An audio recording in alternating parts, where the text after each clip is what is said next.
অফারে বা ডিসকাউন্টে পশু ক্রয় করে সেই পশু দিয়ে কুরবানি করা কি জায়েজ হবে? নাহমাদুহু ওয়া নুসাল্লি আলা রাসূলিহিল কারীম, আম্মা বা'দ। বিসমিল্লাহির রহমানির রহিম। অফারে যে পশু বিক্রয় চলছে কোরবানির উদ্দেশ্যে, কিছু শর্ত সাপেক্ষে এটা জায়েজ হতে পারে। অফারটা যদি এরকম হয় যে যেটা হাদিয়ার মতো বা হেবার মতো, আর ব্যক্তি কোরবানির পশু খরিদ করবে কোরবানির জন্যে, মূল্যে যদি ডিসকাউন্ট করা হয় সেটাকে আমরা হেবা হিসেবে ধরে নিতে পারি, সেটা জায়েজ। এ ব্যাপারে বাদায়ুস সানায়েতে স্পষ্ট এসেছে, ওয়ালা ওয়াহাব আলী রাজুলিন শাতান ফাদাহহা বিহাল মাওহুব লাহু আজজাআতহু আনিল উদহিয়াতি লিআন্নাহু মালাকাহা বিল হিবাতি ওয়াল কবজ ফাসারা কামা লাও মালাকাহা বিশশিরা। অর্থাৎ হেবা হিসেবে যদি কেউ কাউকে কোনো পশু দান করে আর সেটাকে সে যদি গ্রহণ করে এবং কুরবানি করে, সেটা জায়েজ। এটা সেরা বা ক্রয় করার মতোই।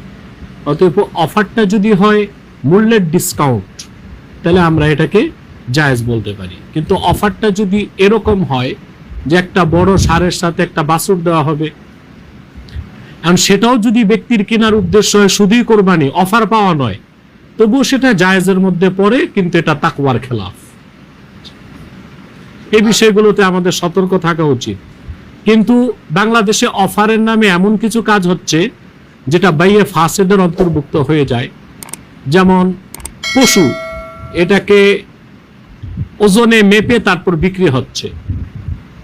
তো এখানে গরার, ধোকা কিংবা বাইয়ে মাজহুল যে কারণে নিষিদ্ধ হয়, সে কারণ পাওয়া যদি যায় তাহলে এটা বাইয়ে ফাসেদ হিসেবে গণ্য হবে। এরকম অফার গ্রহণ করা উচিত হবে না। আমাদের সমাজে অনেক ফ্যামিলিতে দেখা যায় স্বামী সামর্থ্যবান না হলেও ওই ফ্যামিলির স্ত্রীরা সামর্থ্যবান থাকে। তো এক্ষেত্রে একটি প্রশ্ন আসে যে নারীদের উপরও কি কুরবানি ওয়াজিব হবে? নারী যদি সম্পদশালী হয়, সে যদি তার উপর যদি ফিতরা ওয়াজিব হয় এবং সে যদি মালিকে নেসাব হয়, তাহলে পুরুষের উপর যেভাবে ওয়াজিব হয় মহিলার উপরও সেভাবে ওয়াজিব হয়। কারণ রাসূল করিম সাল্লাল্লাহু আলাইহি ওয়াসাল্লামের হাদিস, যা ইবনে মাজাতে এসেছে, আহমদ ইবনে হাম্বল তার মুসনাদেও রওয়ায়াত করেছেন, রাসূল করিম সাল্লাল্লাহু আলাইহি ওয়াসাল্লাম ইরশাদ করেছেন, মান কানা লাহু সাআতুন ওয়া লাম ইউদাহি ফালা ইয়াকরাবান্না মুসাল্লানা। আমার উম্মতের মধ্যে যে ব্যক্তির সক্ষমতা আছে কোরবানি করা, সে যদি কোরবানি না করে, সে যেন অবশ্যই আমাদের ঈদগাহে না আসে। এখানে সম্পদশালী নারী কিংবা সম্পদশালী পুরুষকে ভাগ করা হয়নি। আর আল্লাহ তাআলা কোরবানি কবুল করার ব্যাপারে বলেছেন, ইন্নামা ইয়াতাকাব্বালুল্লাহু মিনাল মুত্তাকিন। আল্লাহ তাআলা কোরবানি কবুল করেন মুত্তাকিদের পক্ষ থেকে। অতএব এখানে মুত্তাকিদের মধ্যে নরও আছে, নারীও আছে। অতএব নারী যদি সম্পদশালী হয় তো তার উপরও কোরবানি ওয়াজিব হবে।